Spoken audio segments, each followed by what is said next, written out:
Hello students, welcome to class 11th economics and today we are studying the chapter central problems of the economy and production possibility curve. Introduction पढ़ रहे हैं हम, micro economics हमने कल start की थी और आज हम पढ़ रहे हैं प्रोडक्शन पॉसिबिलिटी कर्व। तो प्रोडक्शन पॉसिबिलिटी कर्व जो है, प्रोडक्शन पॉसिबिलिटी कर्व क्या होता है ये हम देख लेते हैं। प्रोडक्शन पॉसिबिलिटी कर्व, देखिए इसका नाम जो है वो हम प्रोडक्शन पॉसिबिलिटी कर्व तो लेते ही हैं, शॉर्ट में इसे पीपीसी कह देते हैं। बार बार मैं इसको पूरा नहीं बोलूँगी, प्रोडक्शन पॉसिबिलिटी ऐसे पीपीसी नाम लेंगे हम इसका। इसको हम प्रोडक्शन पॉसिबिलिटी कर्व भी कह सकते हैं और प्रोडक्शन पॉसिबिलिटी लाइन कह सकते हैं।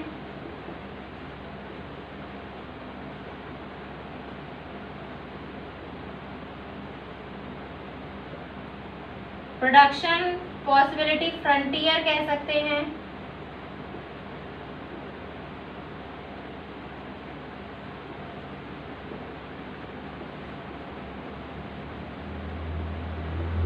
या फिर इसे ट्रांसफॉर्मेशन कर्व भी कहा जा सकता है।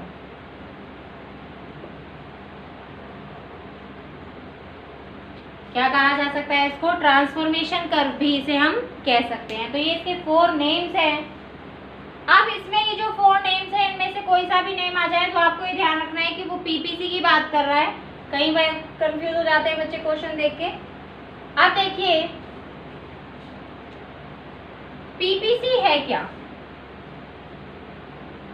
पीपीसी कर्व क्या है। देखिए पीपीसी कर्व क्या शो करता है, पीपीसी कर्व शो करता है the all possible conditions, all possible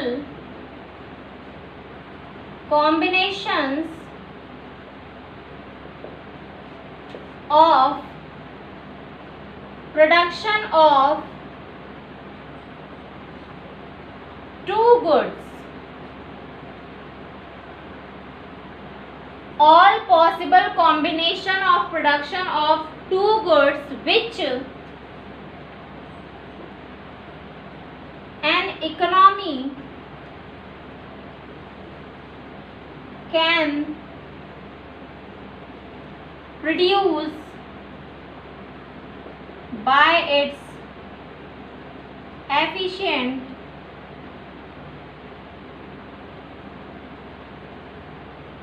resources।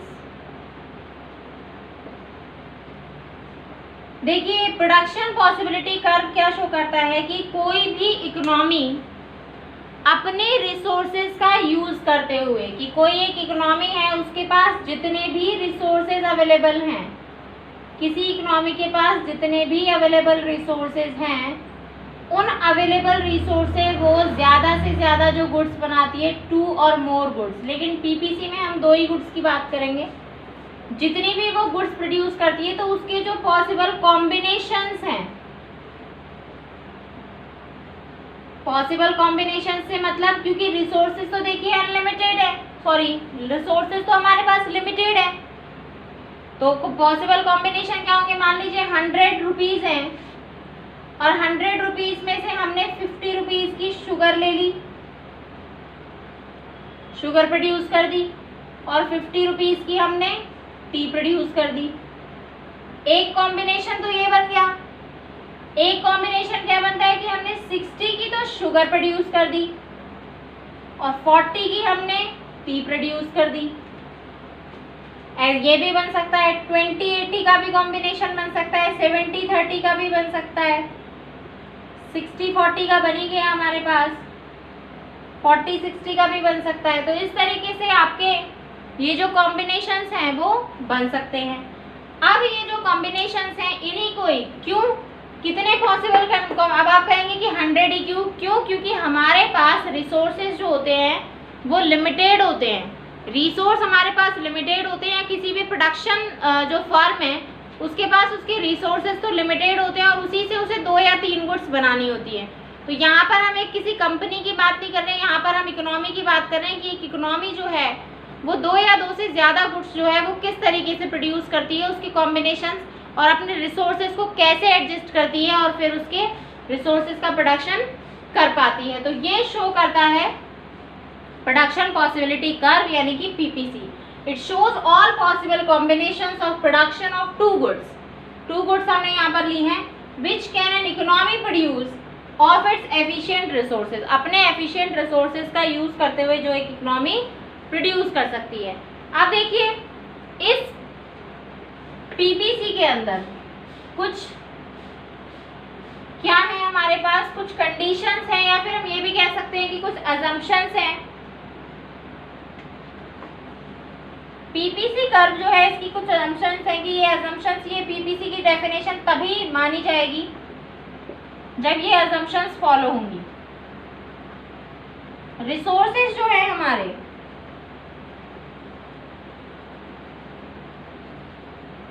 वो फुली यूटिलाइज हो और पूरे एफिशिएंट रिसोर्सेज हों, पूरे तरीके से उन्हें यूटिलाइज किया जाए और पूरा उनका जो एफिशिएंसी है वो निकाली जाए। नेक्स्ट, टेक्नोलॉजी कांस्टेंट हो और बेस्ट टेक्नोलॉजी हो। टेक्नोलॉजी कैसी हो, कांस्टेंट एंड बेस्ट हो technology. Next one is resources जो हैं are not equally efficient in production of all goods. Not efficient resources जो हैं वो सभी गुड्स के प्रोडक्शन के लिए एफिशिएंट नहीं होते। All goods production, her good के प्रोडक्शन के लिए, तो कुछ ही गुड्स होती हैं जिसमें वो सेट हो पाते हैं। ठीक है, क्योंकि हर गुड का ज्यादा प्रोडक्शन हो जाए ऐसा तो नहीं हो सकता। अगर एक का ज्यादा होगा तो दूसरे का ऑब्वियसली कम होगा ही होगा। तो ये कुछ अजम्पशंस हैं। अगर ये अजम्पशंस अप्लाई होती हैं, ये अजम्पशंस अगर होती हैं तो हमारा जो पीपीसी कर्व है वो अप्लाई होगा, उसे हम कह सकते हैं। अदरवाइज पीपीसी कर्व का जो फॉर्मूला है वो अप्लाई नहीं होगा। अब इसका एक प्रोडक्शन पॉसिबिलिटी शेड्यूल देख लेते हैं। देखिए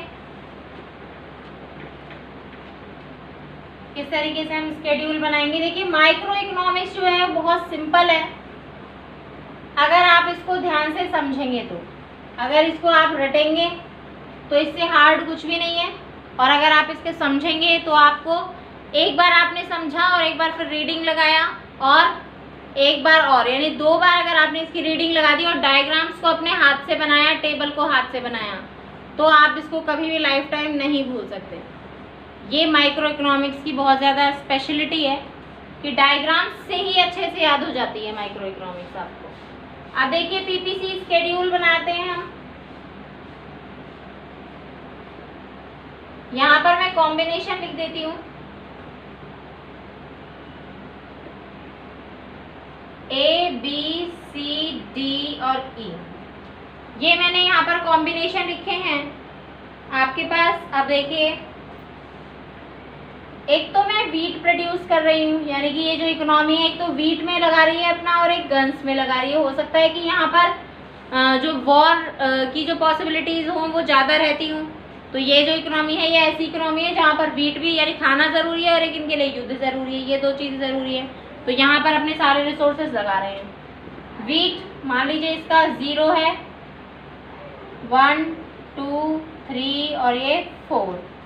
ठीक है, अब देखिए 10, 9, 8, 7, 6 ये हो गया 0, 1, 2, 3, 4, 10, 9, 7, 4, 0।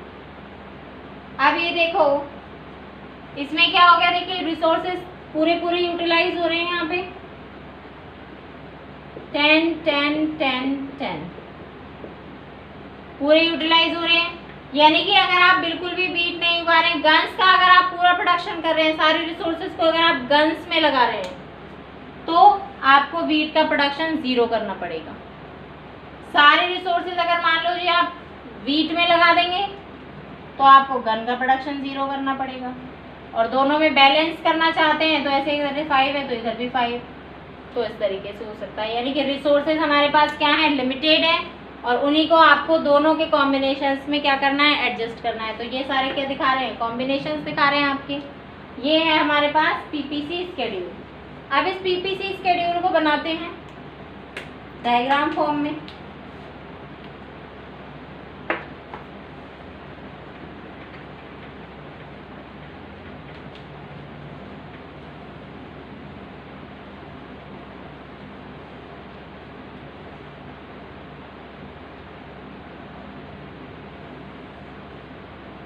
इस पीपीसी स्केड्यूल को अगर मैं बनाऊं तो देखिए जहां पर 0 है ये वीट ले लेती हूँ यहाँ पर मैं, और यहाँ पर गन। अगर मैं वीट का प्रोडक्शन 0 कर रही हूँ,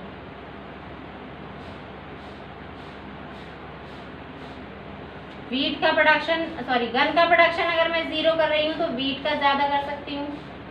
फिर इस तरीके से, और अगर वीट का प्रोडक्शन 0 कर रही हूँ तो गन का ज्यादा कर सकती हूँ। और इस तरीके से ये दोनों पॉइंट्स जो है ये मिल जाएंगे, तो ये क्या बन जाएगा आपका पीपीसी।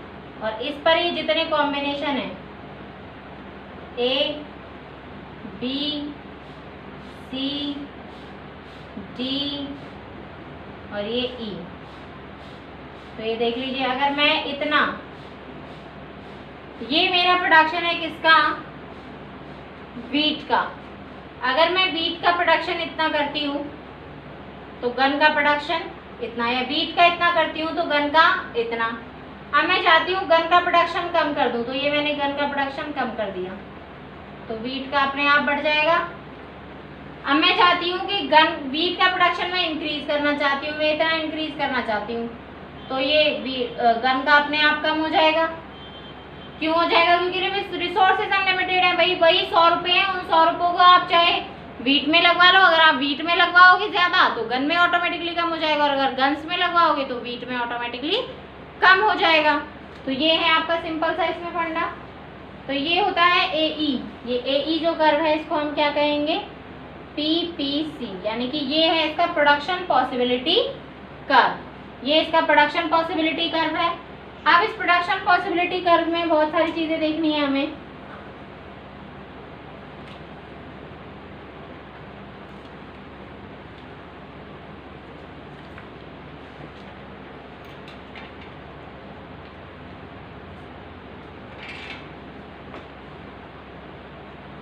एक डायग्राम देखते हैं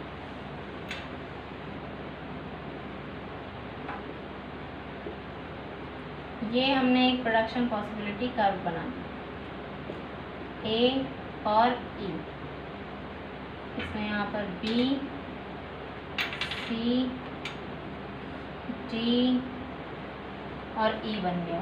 ठीक है, ये हमारा बन गया, इसको यहाँ पे ऐसे बना लेते हैं।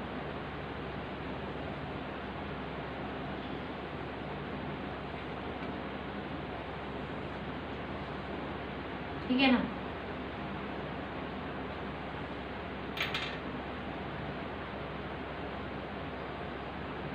अब देखिए इसमें इसको शो कर सकते हैं हम। देखो इसमें कुछ पॉइंट्स मैं आपको बता रही हूँ, इन पॉइंट्स में आपको ये पता लग जाएगा, ये जो तीनों पॉइंट्स हैं बी सी डी, ये क्या है हमारे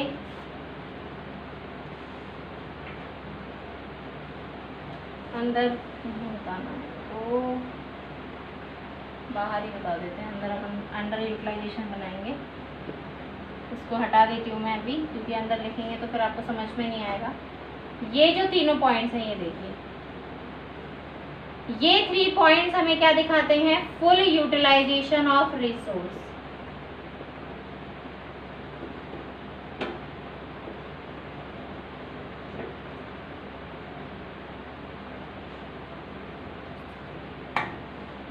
यहां पर अगर मैं एक पॉइंट ले लेती हूं एस, ये शो करता है under utilisation.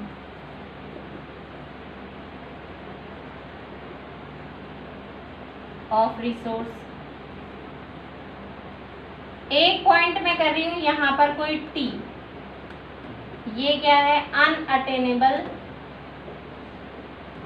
Resource, unattainable combination.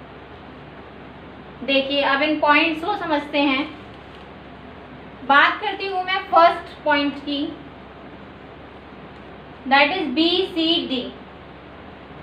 First condition की हम बात करते हैं जो कि BCD है। अगर इकोनॉमी जो है वो पॉइंट B, C और D इन तीनों पॉइंट्स में से किसी पर भी सरवाइव कर रही है, तो उन पॉइंट्स में से किसी पर भी सरवाइव करने का मतलब क्या है कि यहाँ पर रिसोर्सेज का, जो इकोनॉमी में अवेलेबल रिसोर्सेज हैं, उनका फुल यूटिलाइजेशन हो रहा है। उनका क्या हो रहा है? फुल यूटिलाइजेशन हो रहा है। और इनका फुल यूटिलाइजेशन होने का मतलब क्या है कि यहाँ पर रिसोर्सेज का full utilisation, resources fully utilised है। नेक्स्ट की फुली एफिशिएंट है। भाई फुली एफिशिएंट है तभी तो रिसोर्सेज को पूरे तरीके से अप्लाई कर रहे हैं। रिसोर्सेज का जो प्रोडक्शन है, जो गुड्स का प्रोडक्शन है, वो इजीली हो पा रहा है, एक का कम और एक का ज्यादा हो पा रहा है। और इनकी जो टेक्नोलॉजी है वो भी कैसी है? एफिशिएंट टेक्नोलॉजी है।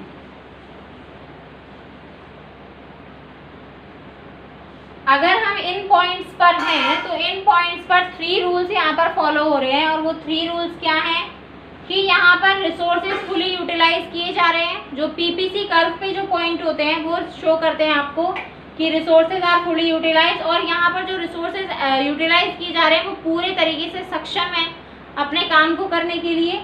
दे are fully efficient, they are capable to produce most production, यानी कि ज़्यादा से ज़्यादा प्रोडक्शन को करने के लिए वो क्या है? सक्षम है। नेक्स्ट है एफिशिएंट टेक्नोलॉजी। और इनको यूज़ करने की जो टेक्नोलॉजी है वो भी कैसी है? एफिशिएंट है, यानी कि अच्छी टेक्नोलॉजी को यूज़ किया जा रहा है जिससे मैक्सिमम से मैक्सिमम जो प्रोडक्शन है वो इनका निकल के आ रहा है। अब हम बात करते हैं सेकेंड पॉइंट की, जो कि क्या है? एस। सेकेंड पॉइंट की हम बात करते हैं एस की। एस पॉइंट पर अगर हमारी इकोनॉमी है, तो अगर हमारी इकोनॉमी पॉइंट एस पर है तो क्या होगा? देखिए, अगर हमारी इकोनॉमी पॉइंट एस पर है तो यहाँ पर मैं अगर इस पॉइंट को देखूं तो हमारे पास रिसोर्सेज तो कितने अवेलेबल हैं? मेरे पास, अगर मैं इस पॉइंट को देखूं तो मेरे पास यहाँ तक रिसोर्सेज अवेलेबल है। तो मैं इन रिसोर्सेज का क्या पूरा यूज कर पा रही हूँ? नहीं। तो इस पॉइंट एस से क्या शो होता है कि I am not fully utilised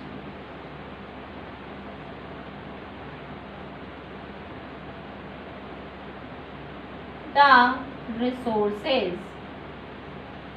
कि मैं रिसोर्सेज को पूरे तरीके से यूटिलाइज नहीं कर रही। अगर मैं रिसोर्सेज को फुली यूटिलाइज कर रही होती तो जो प्रोडक्शन है, यानी कि इसका प्रोडक्शन तो हो रहा है इतना, जैसे अगर मैं उस पर भी करती, लेकिन ये जो इनकम है इसको तो मैं कहाँ डाल रही हूँ? नहीं डाल रही।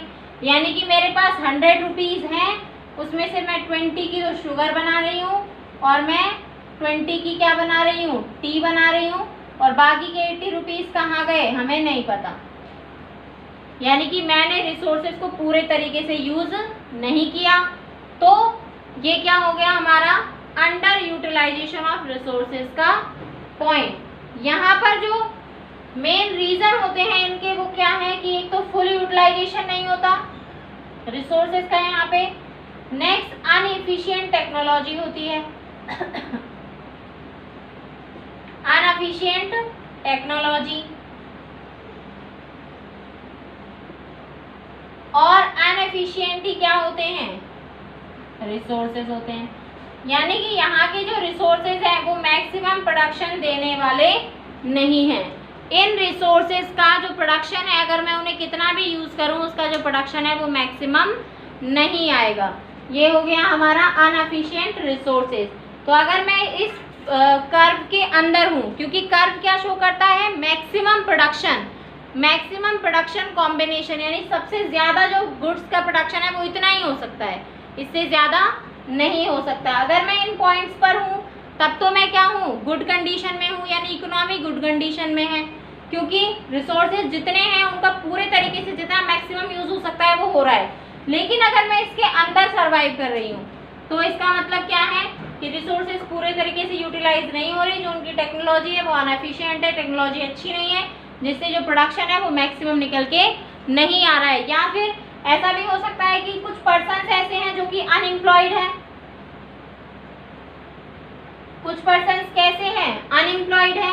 उन अनएम्प्लॉयड पर्सन्स को हमें क्या देना चाहिए, एम्प्लॉयमेंट देना चाहिए भाई। उनको दोबारा से क्या लगाया जाए, उनको दोबारा से काम पर लगाया जाए। Give them order to take back position on the work, उन्हें वापस से अपने वर्क पे लगाया जाए, जिससे उनका जो प्रोडक्शन है वो उतना ही आए जितना इन पॉइंट्स पर आ रहा है। जैसे कि अगर आप इन रिसोर्सेज को यूज कर लेते हैं पूरा, तो वापस से आपका जो प्रोडक्शन है वो यहीं पे पहुंच जाएगा।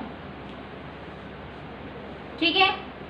टेक्नोलॉजी हो सकता है कि आप किसी टेक्नोलॉजी का या खराब टेक्नोलॉजी का यूज कर रहे हैं। अगर आप टेक्नोलॉजी अच्छी यूज करेंगे तो आपको क्या मिल जाएगा, वही पॉइंट यहाँ पर मिल जाएगा आपको, यानी आपका जो प्रोडक्शन है वो किस पर आ जाएगा, पीपीसी पर आ जाएगा। अब अगर मैं बात करती हूँ आपके अनएफिशिएंट टेक्नोलॉजी हो गया और आपका फुल यूटिलाइजेशन ऑफ रिसोर्स हो गया। इन तीनों पॉइंट्स की हम बात कर चुके हैं। अब जो हमारा नेक्स्ट एक पॉइंट है वो है टी पॉइंट। तो ये जो टी पॉइंट है ये क्या शो कर रहा है, ये शो कर रहा है अनअटेनेबल, यानी इसे तो कोई इकोनॉमी प्राप्त ही नहीं कर सकती। Can't obtained, can't achieve. क्यों नहीं अचीव कर सकती, क्योंकि ये हमारी लिमिट से बाहर है,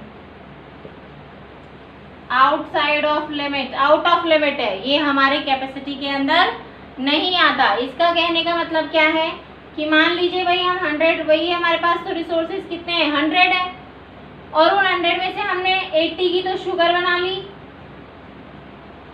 और हम 50 की, ये कह रहा है 50 की हम टी बनाएं या 80 की हम टी बनाएं, तो क्या ये तो 160 रुपीज हो गया। तो 160 रुपीज तो हमारे पास है ही नहीं, तो हम कैसे करें। तो ये तो हमारे लिए क्या हो गया, अनअटेनेबल हो गया ना।